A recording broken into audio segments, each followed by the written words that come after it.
Hello from Jihad and the World, a podcast that explores the connection between Western and Islamic cultures.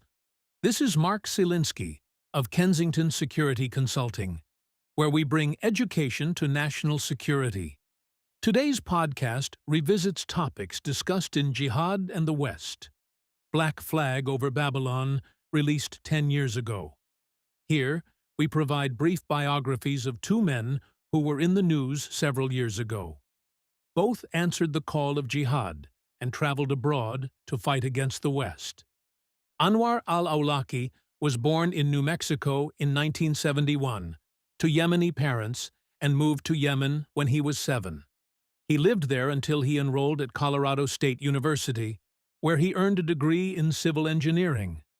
His true calling was Islam, and he served as an imam at mosques in California and Virginia, though he was not formally trained in Islamic jurisprudence or qualified as a sheikh. In 1994, he married a cousin from Yemen and worked part-time as an imam at the Denver Islamic Society. He was charismatic and persuasive. He preached on college campuses and aimed to present a positive view of Islam to the world. He ran into trouble after engaging with prostitutes in San Diego. When the FBI started tracking him, they found he visited prostitutes at least 7 times and paid up to $400 for sex each time. He preached in mosques in San Diego and Falls Church, Virginia.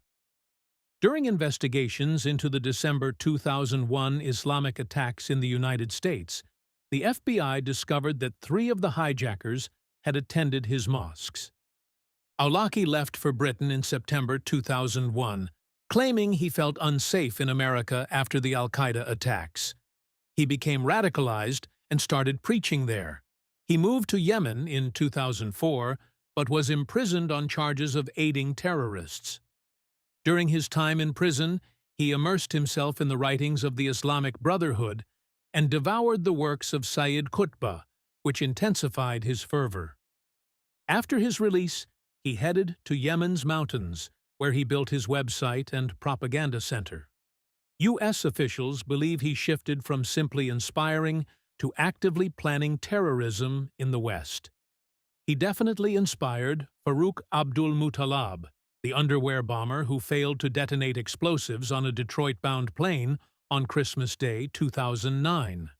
The group also ramped up its online recruitment efforts, issuing an English-language magazine featuring articles such as "Make a Bomb in Your Mother's Kitchen." Inspire features articles about how to harm non-Muslims. One example is from an American, Samir Khan, titled, "I Am Proud to Be a Traitor to America." Khan grew up in North Carolina and New York City. Much of the propaganda was effective because its creators were Native Americans who understood social idioms and nuances of American society. Awlaki cited pop stars like Michael Jackson in his sermons.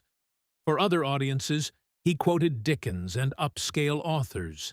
His message resonated deeply, inspiring the Christmas Day airplane plot and the 2009 Fort Hood shooting by a U.S. Army psychiatrist. Unlike the reclusive and mild-mannered bin Laden, Awlaki was engaging and extroverted. He also had more credibility as a sheikh than bin Laden. He was involved in planning attacks in Britain, Australia, and the U.S. before he was killed. Security officials believe that al-Qaeda aimed to target London's transportation system, the Sydney Opera House, and New York's Grand Central Station. In November 2009, he inspired U.S. Army Major Nidal Hasan, a radicalized soldier, to attack fellow soldiers at Fort Hood, Texas. Their correspondence was uncovered by federal law enforcement before the attack, but no action was taken. Some of the September 11th hijackers were inspired by Awlaki. Khalid al-Midar and Nawaf al-Hazmi, who flew American Airlines Flight 77 into the Pentagon, attended a mosque where he preached. They include the July 7th bombers in London, who used to meet in a bookstore that sold lectures by Awlaki, and the Canadian terrorists known as the Toronto 18, who plotted to bomb the stock exchange. Court records from 2009 show that 3 of the 5 men convicted of plotting to attack soldiers at Fort Dix, New Jersey, 2 years earlier, had also been inspired by Awlaki's sermons. His contribution to terrorist strategy helped facilitate numerous, independent, lethal attacks. Death in Yemen. At age 40, Awlaki was killed by a Predator drone in Yemen in September 2011. Jonathan Evans, head of MI5, labeled him as the West's public enemy number 1, noting that Awlaki's involvement with al-Qaeda is of particular concern given his wide circle of followers in the West, including in the UK. Attorney General Eric Holder approved Awlaki's assassination. Other strikes also killed Awlaki's 16-year-old son, Abdul Rahman, who, like his father, was born in America. Jude Mohammed, from North Carolina, was killed in a drone attack in Pakistan. Congressman Dennis Kucinich said that the White House crossed a dangerous line and set a troubling precedent for how the U.S. handles terrorism cases. Mr. Awlaki's allegedly violent rejection of America was not acceptable in any way. Neither is it acceptable to bypass the Constitution through extrajudicial killings. Anwar al Awlaki was a persuasive and influential media figure for militant Islam. The impact of his efforts cannot be mistaken for that of the less convincing Adam Gadon. Awlaki set a deadly record by directing and inspiring attacks on Western targets. Though he is gone, his legacy persists through social media. His sermons still motivate Muslims willing to kill and sacrifice for their cause. Some continue to do so. Meet the Beatle, Jihadi John. This John of the Beatles had very little in common with John Lennon, who sang that the world should give peace a chance. No, this Beatle, whose real name was Mohammed Emwazi, shared only an everyday North English accent with this jihadist and not much else. So, who was Jihadi John? This John was Mohammed Emwazi, born in Kuwait in 1988, who moved with his family to Kensington, London, when he was 6. His father started a new life in London as a taxi driver. In Iraq, he belonged to an outcast tribe as a former Kuwaiti police officer. But he was clever and hard-working, and he became a successful taxi business owner. His son Mohammed was shy and studious. He was also athletic and dreamed of becoming a professional soccer player. In late adolescence, he turned to religion and enrolled at the University of Westminster, where he studied computer programming and graduated with high marks.